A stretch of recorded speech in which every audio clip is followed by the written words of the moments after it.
파이썬 기초 실습에 대해서 학습을 이어가도록 하겠습니다. 저는 국립군산대학교의 김대기입니다. 이번 시간에 같이 함께 살펴볼 내용은 지난 시간에 배웠던 조건에 의한 반복의 다음으로 횟수 또는 범위에 따라서 반복을 하는 구조문을 함께 배워보도록 하겠습니다. 지난 시간에는 우리가 화일문을 통해서 해당하는 조건 반복문을 구성을 해봤는데요.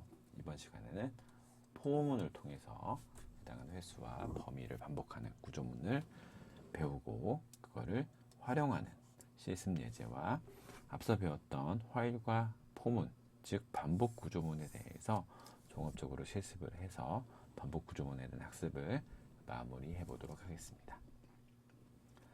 이번 시간에 학습할 내용은 여기 횟수와 반복에 따라서 반복이 되어지는 횟수와 범위에 따라서 반복이 되어지는 호문에 대해서 같이 함께 학습을 해보도록 하겠습니다. 자, 조건에 의해서 반복되어진다. 즉 반복할 조건을 알았을 때는 while문을 통해서 쓰지만 횟수, 내가 얼마만큼, 즉 정해진 횟수, 정해진 범위만큼 반복해야 되는 그런 구조를 쓸 때는 횟수 또는 범위에 대한 반복 구조문을 쓰게 되는데, 쓰는 방법은 포문을 쓰게 됩니다. 근데 이 포문은 항상 in이라는 연산자와 같이 함께 사용을 하게 됩니다. 자, 포문의 구조 형식을 살펴보면 while문과 마찬가지로 반복, 내가 얼마만큼, 몇 회만큼 반복을 할지에 대해서 반복을 제어하는 변수를 쓰는 건 똑같은데, 이 in이라는 연산자를 통해서 이 반복하는 변수, 반복 제어 변수에 대해서 조절을 합니다.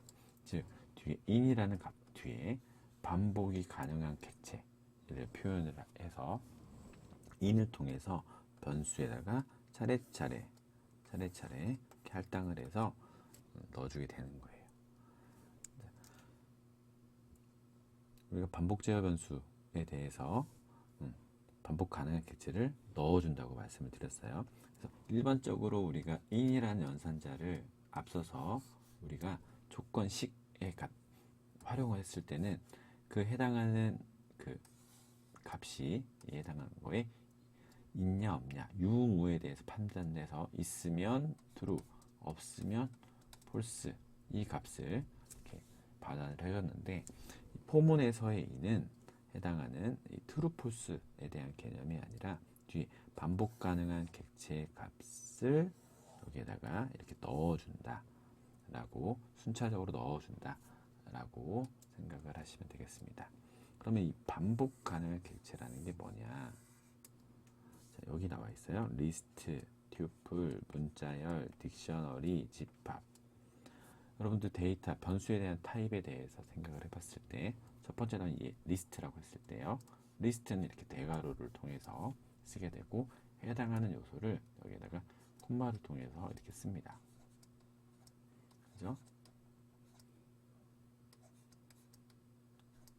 자, 이렇게 1, 2, 3, 4, 5가 순차적으로 들어가 있는, 만약에 리스트 구조다 라고 하면 첫 번째 요소는 1이고요. 두 번째 요소는 2죠. 각각의 요소들이 이렇게 차례차례 들어가 있는데, in을 통해서 num이라는 변수를 이렇게 쓰게 되면 첫 번째에는 1이 이렇게 들어오는 거고요. 그 다음에는 여기 두 번째 있는 요소가 이렇게 들어오는 거예요. 하나씩 이렇게. 그러면 총 몇 번이에요? 총 5번이죠. 자, 이렇게 이 num, 앞서 말했던 이 반복을 할 수 있는 변수에 대한 변화는 이 리스트, 반복이 가능한 객체를 통해서 5번 변화가 되는 거죠. 즉 그러면 이 포문은 5번 돌아가게 되는 거죠. 즉 정해진 횟수라는 거는 이 반복하는 객체가 몇 개, 몇 번 이렇게 횟수를 나타낼 수 있는 객체를 쓰게 되면 해당하는 포문을 내가 원하는 횟수만큼 반복을 할 수 있는 거죠. 그래서 in 연산자를 통해서 순차적으로 반복 제어 변수에 대입을 하는데, 순회하면서 대입을 하는 거예요. 첫 번째 거 대입을 했으니까 그 다음 거 대입. 그렇죠?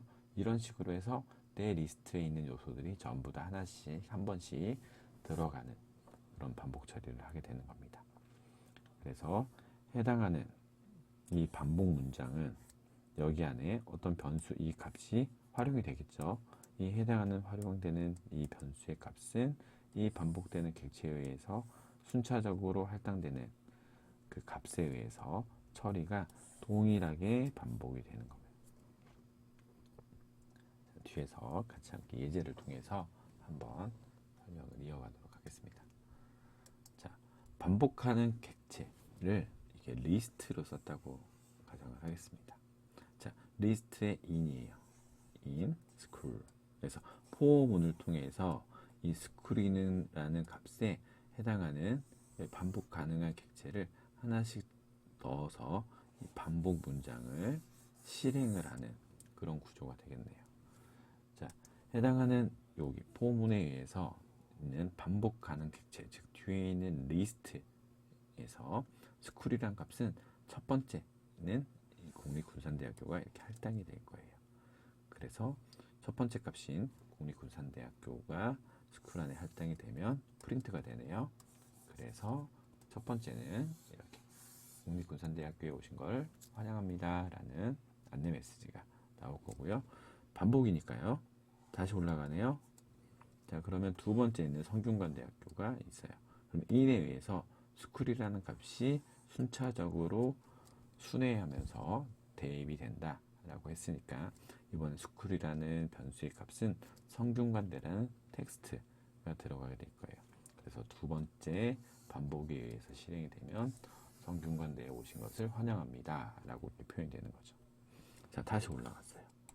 다시 한번 올라가죠. 근데 뒤에 이제 리스트에 있는 요소가 있어요, 없어요? 자, 없네요. 없으면 이제 더 이상 순회해서 넣어줄 변수가 없으니까 이 해당하는 포에 대한 반복은 종료가 되는 겁니다. 종료가 되면 그 다음 문장인 값으로 이렇게 표현이 되는 거고, 그 다음 문장을 보니까 그 다음 문장은 스쿨에 현재 들어있는 값을 그냥 프린트 해달라는 거네요. 그래서 앞서 있는 리스트에서 제일 마지막 순회하면서 더 이상 순회하지 않는 값, 즉 마지막에 스쿨이라는 값이 할당된 값은 성균관대예요. 그래서 출력을 해보면 마지막에 있었던 성균관대라는 값이 스쿨에 할당되어 있으니까 그 값이 그냥 출력이 되는 겁니다. 이게 리스트를 활용을 해서 하는 방법이에요. 즉 반복할 객체 중에 형태가 여러 가지가 있을 텐데 그 중에 리스트를 해보는 거예요. 자, 이번에는 앞서서 말씀드린 리스트, 튜플, 딕셔너리, 집합형 이런 것들을 쓸 수 있다고 말씀을 드렸는데 이번에는 그 자료형 중에 딕셔너리 자료형을 한번 사용을 해보도록 하겠습니다. 그래서 뒤에 여기다 in하고 여기다 쓸 수도 있겠지만 그걸 좀 번거로우니까 이렇게 플롯이라는 과일들에 대해서 제가 이 플롯이라는 변수를 딕셔너리 형태로 한번 정의를 해본 거예요. 그래서 레드, 즉 값 키와 밸류 이렇게 콜론으로 짝꿍을 지어주는 자료 형태가 딕셔너리죠. 그래서 컴마를 통해서 여기는 지금 첫 번째, 두 번째, 세 번째, 즉 세 가지 요소가 있어요. 자, 그럼 이거를 포문에 쓴다고 하면 세 번을 반복을 하게 되는 거겠죠. 자, 플러스라는 딕셔너리 자료형을 정의를 하고 딕셔너리를 우리가 이렇게 조절할 때 점 아이템 이렇게 쓰면 이건 어떻게 바뀌어요? 해당하는 거는 튜플 형태로 이렇게 바뀔 거예요. 이렇게 뽑아내게 될 거예요. 자, 첫 번째 요소를 이렇게 튜플 형태로 뽑아내요. 두 번째 요소는 이렇게 튜플 형태로. 자, 아이템이 뭐가 들어있는, 즉 키와 밸류가 어떻게 짝꿍되어 있어 라고 이렇게 변환해주는 그런 형태죠. 자, 어쨌든 이 형태에서 첫 번째는 이 해당하는 첫 번째 이 튜플이 되는 거죠. 이 첫 번째 튜플 값, 이 값이 컬러와 플롯에 각각 할당이 된대요. 자, 그러면 우리가 여러분들이 앞서서 학습을 하셨을 텐데 이 해당하는 튜플은 이렇게 언패킹이라는 게 돼요. 그래서 앞에 변수를 두 개 썼잖아요. 그래서 앞에 있는 거는 이 첫 번째에 있는 키 값이 들어가고 두 번째 있는 변수에는 이렇게 value 값이 이렇게 들어가게 돼요. 자, 어쨌든 우리가 요구하는 이 반복을 제어하는 이 변수 두 가지 컬러와 플롯에는 딕셔너로 되어 있는 요소 값을 이렇게 차례차례 불러와서 할당을 하게 되는 거고, 첫 번째 할당되는 값은 여기에서는 red와 f이 되겠죠. 해당하는 값을 순차적으로 표현을 출력을 해주고, 그 다음 값이면 두 번째 값이 다시 한번 할당이 돼서 순차적으로 이런 식으로 결과물을 나타낼 수가 있을 겁니다. 자, 해당하는 방법이 반복할 객체, 즉 우리가 앞서 배웠던 컬렉션 자료형이 대표적으로 되겠네요. 그래서 리스트, 튜플, 딕셔너리, 집합형 이런 것들을 쓰게 되면 해당하는 요소들을 순회하면서 차례차례 순차적으로 해당하는 반복 제어 변수에 할당을 해서 밑에 있는 반복 문장을 반복해서 똑같은 조건에서 실행을 하면서 결과물을 표출을 해주게 됩니다.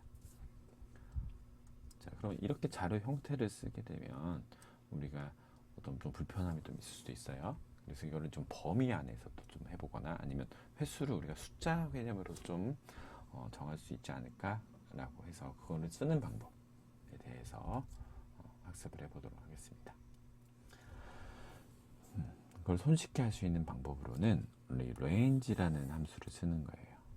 range라는 함수는 지정된 범위를 정수 리스트로 반환해주는 파이썬에 내장되어 있는 함수입니다. 즉 포문과 같이 함께 쓰면 반복의 횟수 또는 반복의 범위를 간단하고 편리하게 생성할 수가 있습니다. 그래서 range 함수를 쓰는 방법을 같이 함께 잠깐 살펴보면, range는 이 함수명을 쓰고 괄호가 있으니까 함수죠, 그죠? 자, 괄호에 해당하는 이제 값들을 이제 이 함수를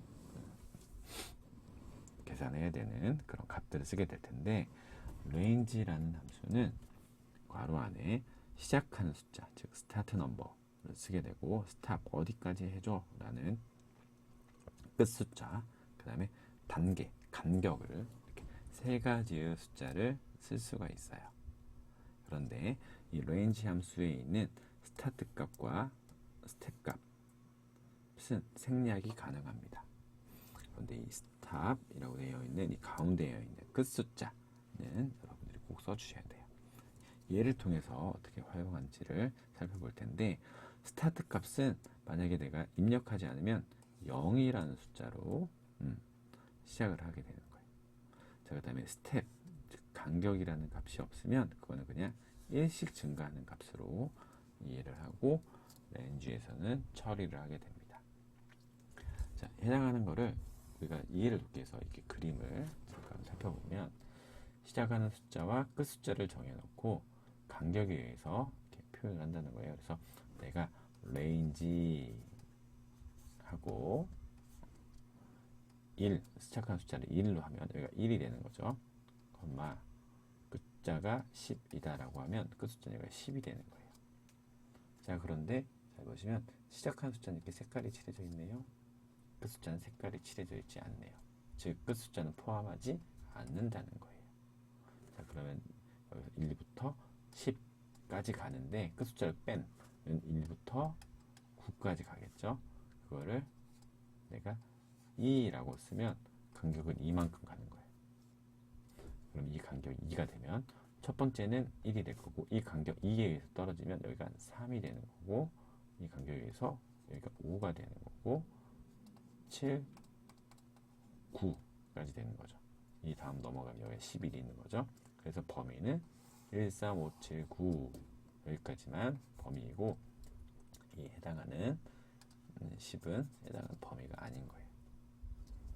자, 이렇게 쓰는 게 이제 range입니다. 밑에서 한번 더 살펴볼게요. range하고 1, 5, 3 이렇게 썼어요. 그러면 시작하는 숫자, 스타트가 1이고 스탑이 5고 스텝이 3이라는 거죠. 자, 그러면 오타가 있네요. 여기는 2예요. 2. 죄송합니다. 자, 그럼 1부터 5까지 숫자를 하는데 이 간격을 뒤는 거예요. 그러면 1, 3, 5 이렇게 나올 텐데 끝 숫자는 포함한다, 안 한다? 안 한다. 그래서 결과는 1과 3이라는 값이 나와요. 근데 이 값이 어떻게 나오냐? 리스트 형태로 나온대요. 리스트 형태로 반환할 수 있다는 이야기예요. 그래서 해당하는 이 range하고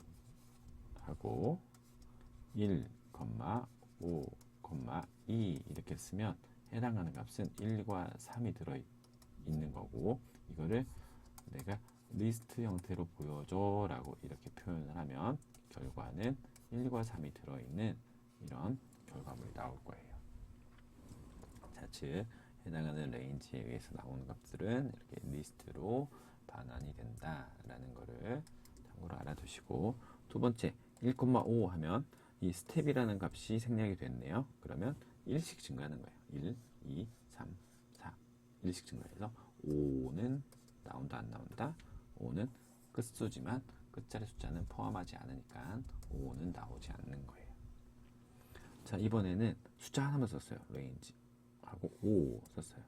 그러면 여기 스타트와 스텝은 생략이 가능하지만 스탑 끝 숫자는 생략이 안 되는 거니까, 즉 이거는 끝 숫자를 의미하는 거예요. 5는.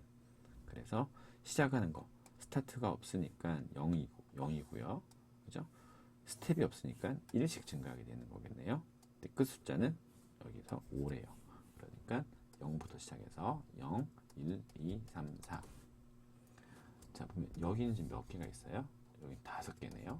자, 그러면 우리가 이렇게 레인지 5라고 하면 직감적으로 5번 반복해줘 라고도 우리가 표현할 수 있겠네요. 왜? 리스트의 요소가 5개가 있으니까요. 그죠? 자, 그러면 이렇게 한다고 하면 앞서 설명드렸던 반복할 횟수를 간단하고 편리하게 쓸 수 있게 되는 거죠. 자, 그리고 또는 증가를 했었는데 이번에 감소하려면 여기 스텝의 값에 마이너스 2를 주면 돼요. 마이너스 값을 음의 정수를 주면 시작하는 값이 5네요. 자, 5부터 0까지 가는데 이 스텝을 이렇게 2만큼 마이너스 2만큼 줘서 가래요. 첫 번째 값은 5가 될 거고 시작 값이니까요. 2면 3. 자, 그 다음은 1. 그 다음 스텝에서는 마이너스 1일 거예요. 근데 우리는 우리가 원하는 범위는 0, 이 끝숫자니까 0을 포함을 하지, 넘어가면 안 되니까요. 그 범위 안에서는 이렇게 표현되는 거예요. 자, 그러면 똑같이 표현했지만 이거는 2번 반복하는 거고, 이거는 4번, 이거는 5번, 이거는 3번 반복하는 겁니다. 왜? 요소 값을 우리는 포문에 대해서 첫 번째 값, 두 번째 값, 세 번째 값 이렇게 순회하면서 순차적으로 할당을 하면서 저희가 반복문, 구조문을 실행을 하게 되는 거니까요. 자, 이 레인지 함수를 활용을 해서 간단한 예를 살펴보겠습니다. 자, 앞서 봤었던 1에서 100까지 홀수를 출력하는 것들을 한번 화일문으로 써본다면 이런 식으로 쓸 수 있겠죠. 자, 넘버라는 값에 1이라는 처음 시작하는 숫자를 쓰고, 그 다음 숫자가 3이 돼야 되니까 플러스 2를 해서 1, 3, 5 쭉 이렇게 출력을 할 거예요. 근데 제일 마지막 숫자는 100이 넘어가면 안 되니 100까지니까 101 이하 미만이네요. 미만 이렇게 범위를 정해주는 거죠. 그래서 이런 범위를 정해줬어요. 자, 화해문에서는 반복을 해야 되는 범위가 있고요. 이 넘버는 초기값이 되겠다. 이거를 포문으로 바꾸면 이런 식으로 쓸 수 있어요. 조금 더 간단해졌네요. 자, 포문에서 in하고 range에서 우리가 첫 번째 값은 뭐였어요? 시작하는 스타트 값이었고, 두 번째는 끝값, 세 번째 값은 간격이었어요. 그러면 여기 왼쪽에 보여지는 화이문에서 이 1인 시작값이었죠? 그래서 이거를 똑같이 여기다 1을 써주고, 101이 뭐예요? 101. 100까지 쓰는 거니까 101은 포함되지 않는 거죠. 그럼 이거를 우리가 끝 숫자로 표현하면 되겠네요. 그래서 101을 여기 끝 숫자 넘버에 넣고, 자, 여기서는 홀수니까 1에서 그 다음 숫자는 2, 즉 2만큼 증가하는 값을 출력해 줄 거니까 간격을 2라고 표현할 수 있겠네요. 그래서 해당하는 이 요소를 레인지 함수에 있는 각 요소에 이렇게 쓰게 되면 이런 식으로 서로 매칭이 될 거예요. 그러면 이렇게 네 줄로 작성했던 이 부분이 포문에서는 이렇게 두 줄로 간단하게 쓸 수도 있겠죠. 자, 이거를 좀 더 응용해서 1에서 100까지 3의 배수를 구해서 그거를 합을 구해요. 합을 구하는 예제를 한번 풀어보도록 하겠습니다.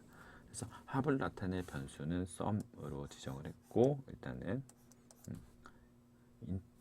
자료형 인트형으로 일단은 할당을 시켜놨습니다.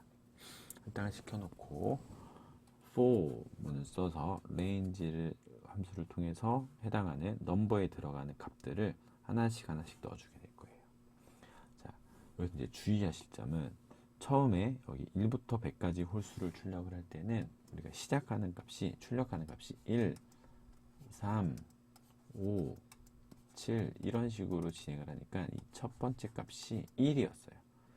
그래서 우리는 이 초기 값, 즉 시작하는 값을 1로 둔 거예요.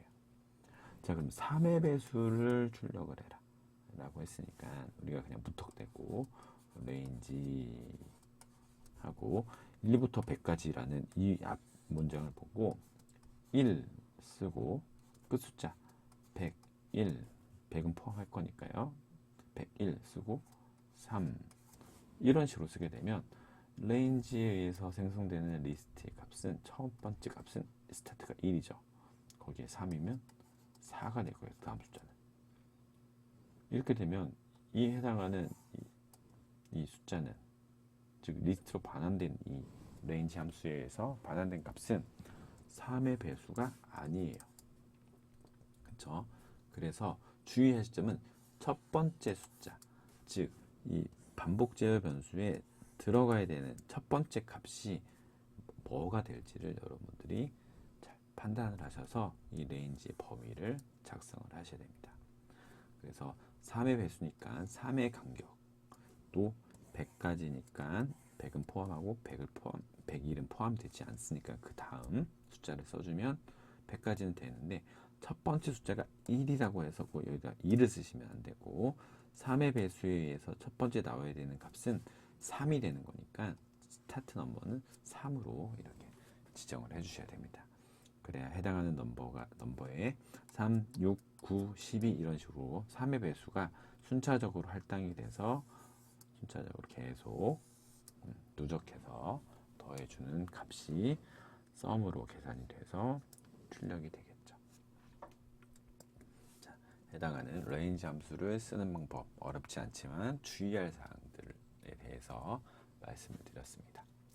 그러면 이렇게 횟수 또는 범위를 반복하는 예를 풀어보도록 하겠습니다.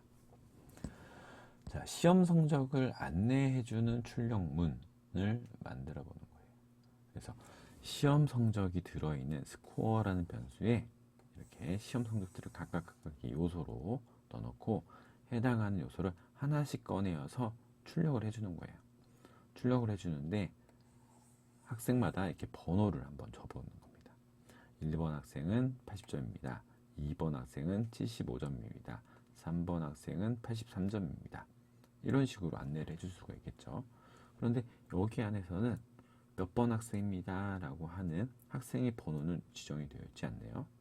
그래서 학생에 대한 번호를 계산하기 위해서 num이라는 값으로 이렇게 변수를 할당을 해본 겁니다. 그래서 num이라는 값에 의해서 여기가 해당하는 넘버가 학생의 점수랑 같이 함께 매칭이 돼서 출력이 되도록 이렇게 문을 만들어 본 거예요.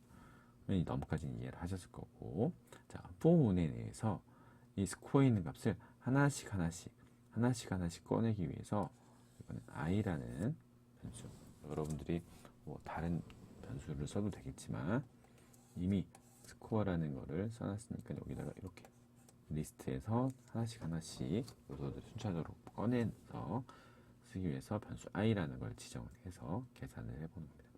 그러면 여기는 첫 번째 값인 80이 이제 i에 할당이 되겠죠. 자, 그럼 num은 현재 0이네요. 자, 그래서 여기에서 이렇게 더해주면 num 비로소 이제 1이 될 거예요. 자, 그러면 여기는 1번 학생이 될 거고, 첫 번째 i에 할당된 값은 80이니까 80점입니다. 자, 반복이 되겠죠. 자, 두 번째 바퀴가 되면 이 두 번째에 있는 75가 i 할당이 될 거고요. 자, 그러면 이 넘은 2라는 값으로 증가가 됐겠죠. 그러면 여기 다음 출력에는 2번 학생은 75점입니다. 라고 순차적으로 하나씩 꺼내서 해당하는 점수를 안내해 주는데 학생의 번호를 이렇게 넘이라는 추가적인 변수를 통해서 하나씩 증가하면서 안내해 주는 간단한 문장이 완성이 됩니다. 이게 좀 더 더해서 해당하는 이 리스트에 의해서 나오는 성적 점수가 80점 이상이면 합격 아니면 불합격, 이 내용을 만약에 적용을 한다고 하면 안내해 주는 거는 이제 점수까지가 아니라 합격, 불합격까지 안내해 주는 거니까 이 반복되어지는 실행 블록 이 부분을 조건식을 더 추가로 시키는 거죠. 그래서 여기 부분을 이런 식으로 대체를 하게 되면 프린트를 그냥 하는 게 아니라 이 만족에 의해서 프린트를 하게 되는 거죠. 자, 그래서 80점 이상이면 합격이라고 프린트를 해주고 그렇지 않으면 불합격이라고 출력을 해주면 되겠죠. 이렇게 여러분들이 코드에 대한 흐름을 이해를 하고 여러분들이 앞서 배웠던 내용들을 반영을 하면 얼마든지 이렇게 변형을 해서 쓸 수가 있게 되는 겁니다. 자, 포문에 대해서 이제 배웠는데 우리가 이제 반복 구조문을 지금까지 학습을 했잖아요. 화일문과 포문에 대해서 배웠는데 자, 화일문으로 쓰면 어떻게 되고 포문으로 쓰면 어떻게 될지 어떤 차이점이 있는지 한번 보겠습니다. 자, 똑같은 문제예요. 주어진 숫자 리스트, 넘버라는 변수의 리스트 형태로 이렇게 임의 숫자를 넣었어요. 제가 1, 4, 5, 6, 7, 9, 12, 15, 17, 20. 이 해당하는 요소 중에 짝수만 찾아서 짝수는 어떤 숫자가 있습니다 라고 이렇게 결과를 보여주고 싶어요. 그래서 그걸 어떻게 하면 실행문을 쓸 수 있는지에 대해서 학습을 해보는 겁니다. 그래서 주어진 거니까 이 리스트 그대로 이렇게 쓰게 되고 거기에 짝수에 대한 결과만 보여줄 거니까 이거를 우리가 even underbar numbers라고 이제 변수를 지정합니다. 이거는 보니까 리스트 형태네요. 그래서 빈 리스트로 만들어 준 거예요. 빈 리스트로 even numbers라는 변수를 리스트 형태로 일단 만들어 줬어요. 자, 그래서 해당하는 거가 짝수인지 아닌지, 짝수면 여기에다가 담을 거고요. 홀수면 해당하는 이 even numbers라는 거에 대한 담지는 않을 거예요. 자, 그거를 실행하는 문을 짜보면 이런 식으로 되겠죠. 저는 이 반복 변수를 number라고 써요. 앞에는 number 쓰고요. numbers는 이 해당하는 리스트가 될 거고요. 뭐 해당하는 이 변수명은 여러분들이 편한 걸로 주셔도 돼요. 앞에서 말했던 뭐 i로 하셔도 상관은 없겠죠. 어쨌든 해당하는 numbers라는 이 리스트에서 첫 번째 요소, 두 번째 요소 각 요소들을 순차적으로 인을 통해서 여기 할당이 될 거니까요. 그래서 첫 번째 숫자가 1이네요. 1이 들어왔어요. 자, 1을 2로 나눴을 때 그 나머지가 0이면 여기 append 해주는 거예요. 리스트 even underbar numbers라는 리스트가 있는데 거기에 나머지가 0이면 여기에다가 append 넣어줘라, 요소를 추가해라 라는 의미죠. 자, 그래서 이 해당하는 것들을 순차적으로 넘버스에 있는 이 리스트 요소들을 하나씩 넘버라는 값에 할당을 해서 해당하는 이 조건을 실행을 시키면 해당하는 걸 만족하는 것만 append를 하게 되면 이런 식으로 짝수에 대한 리스트가 생성이 되겠죠. 그래서 전체 결과를 주어진 리스트에서 찾은 짝수는 이 append에 통해서 차례차례 추가되어져 있는 짝수만 나온 리스트를 표현을 하면 우리가 원하는 결과가 나오겠죠. 자, 그럼 반복해야 되는 부분은 의문이었어요. 여기 지금 파란색으로 되어 있는 이 포문이었죠. 이거를 화일문으로 바꾸면 어떻게 되냐? 자, 오른쪽에 나와 있죠. 자, while에서는 이 반복 제어 변수가 어떻게 돌아가야 되는지에 대해서 초기값이 나오겠죠. 반복 변수가 되는데 여기 보니까 len이라는 나오네요. 우리 아마 앞에서 배웠을 거예요. len이라는 함수는 해당하는 요소의 개수를 세준다 라는 거예요. 그러면 이 numbers라는 값은 리스트 형태였고 리스트가 총 10개였어요. 즉 그래서 이 해당하는 분이 이제 0부터 쭉 돌면 해당하는 반복을 같이 함께 할 수가 있는 거겠죠. 그래서 이 i라는 값이 이제 들어왔어요. 자, i를 0을 쓴 이유가 뭘까요? 자, 보시면 리스트는 자, 첫 번째 값이 1이었고 두 번째 값이 3이었고 나머지 값이 맨 마지막 값이 20이었어요. 자, 이거를 리스트를 인덱스로 표현하면 이거는 0번째 자리죠. 첫 번째 자리가 아니에요. 0번째 자리고 여기는 9번째 자리가 되는 거예요. 자, 그래서 이 리스트에서 해당하는 인덱스를 호출하기 위해서 이 i라는 변수를 쓴 거고, 그래서 넘버스 0이 하면 0 하면 비로소 이 첫 번째 값, 우리가 원하는 첫 번째 값을 순회하면서 나올 거니까요. 자, 이런 식으로 들어가게 되는 거죠. 자, 이해하셨죠? 자, 그래서 해당하는 인덱스에 의해서 첫 번째 값을 호출을 해서 똑같은 홀짝수를 판별하는 식. 그래서 짝수를 판별해서 짝수면 어펜드를 해라. 그죠? 여기 해당하는 값을. 그죠? 근데 첫 번째 값은 1이니까 1이 만약에 짝수면 들어갈 텐데 안 들어갈 거니까 이거는 실행이 안 되겠죠? 여기 값이 이제 짝수에 해당하는 값만 이렇게 추가적으로 들어가게 되고, 반복 제어 변수가 이렇게 변화가 돼야 되니까 이렇게 1을 하면 그 다음 값인 그 다음 인덱스를 불러올 수 있도록 이렇게 표현이 되는 거죠. 자, 다소 복잡해졌죠? 근데 여러분들이 해당하는 구조문을 잘 이해를 한다고 하면 뭐 화해문 쓰든 포문을 쓰든 여러분들이 충분히 활용을 하실 수가 있을 겁니다. 자, 어떤 거가 편한지는 여러분들이 이제 학습을 하시면서 판단을 하시고요. 자, 지금까지 이제 포문에 대해서 배웠으니까 이거를 하나만 쓰는 게 아니라 두 개를 쓰게, 세 개를 쓰게 되면 어떻게 될까요? 즉 중첩을 하게 되면 어떻게 될까요? 자, 우리가 앞에서 배웠던 9구단 출력하기가 있었어요. 자, 5단을 출력하세요. 그러니까 몇 단을 원하세요? 라고 이제 물어봤을 때 그 단에 대해서 사용자가 하여금 질문을 받고 뒤에 있는 곱하는 수를 순차적으로 변하면서 반복하는 걸 해봤어요. 이번에는 9구단을 1단부터 9단까지 전체를 한번 출력해 보신 거예요. 자, 그래서 9구단을 잘 보면 곱해지는 수와 곱하는 수가 있어요.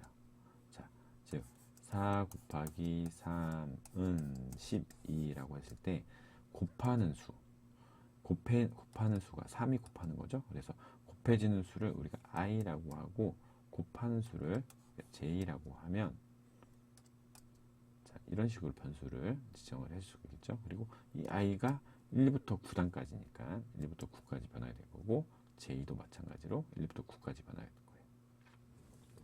그런데 중요한 거는 순서는, 자, 일단은 i가 1이 할당이 됐다고 했을 때 i는 1로 가만히 있는 상태에서 j만 1부터 9까지 변해야 돼요. 자, 다 되고 나면 비로소 그때 i가 2로 바뀌게 되고 그 다음에 j 부분은 1부터 9까지 다시 한번 돌아요.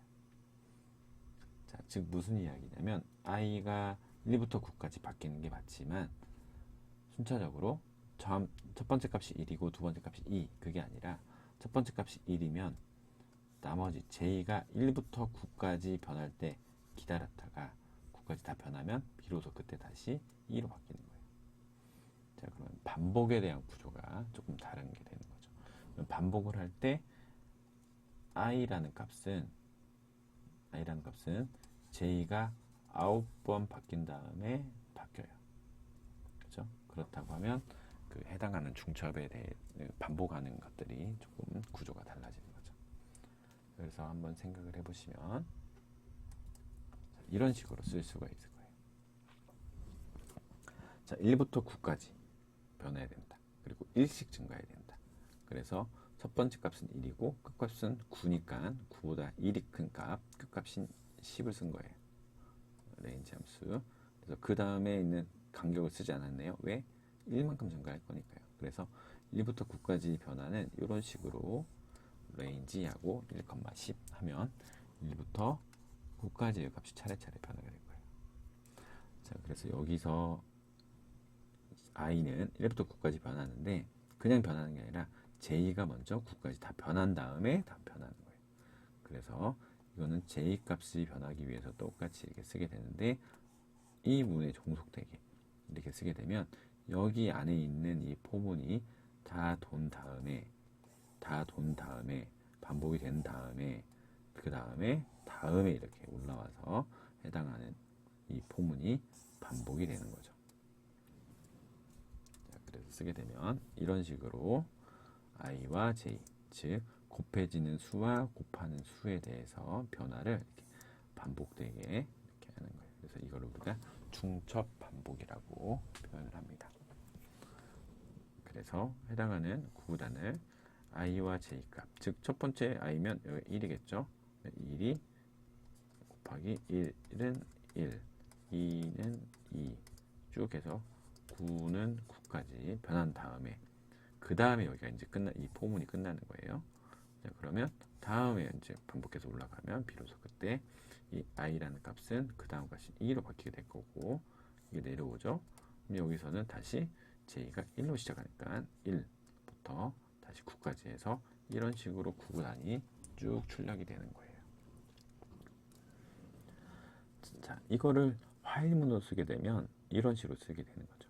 자, 우리가 앞에서 배웠듯이 초기값 그리고 끝값, 간격 이거를 다소 복잡하지만 풀어서 써서 화일문에 쓰게 되면 이런 식으로 되는 거고 이걸 포문에 활용하는 레인지를 쓰면 레인지하고 초기값, 처음값 1, 끝값이 9니까 9보다 하나 큰 10의 간격 1. 그래서 1은 생략할 수 있으니까 여기까지만 이렇게 쓰면 되겠죠. 자, 그렇게 표현이 되는 겁니다. 자, 이해하셨어요? 자, 우리가 여기까지 해서 파이썬 기초 실습에 대한 학습을 같이 함께 해봤습니다. 해당하는 영상은 소프트웨어를 처음, 즉 코딩을 처음 하는 입문자, 소프트웨어를 전공하지 않은 학생들이나 즉 코딩을 처음 접하는 학생들을 위해서 좀 쉽게 설명을 해보려고 준비를 했는데요. 여러분들한테 도움이 되셨는지 사뭇 걱정은 되지만 아무튼 여러분들이 학습을 하시면서 혹시 궁금한 사항이 있거나 아니면 좀 더 자료들이 필요하시면 이메일을 통해서 문의를 주시면 답변을 드리도록 하겠습니다. 자, 제가 준비한 영상은 여기까지고요. 모쪼록 여러분들이 알찬 대학생활이 되시길 응원하겠습니다. 여기까지 국립군산대학교의 김대기였습니다. 감사합니다.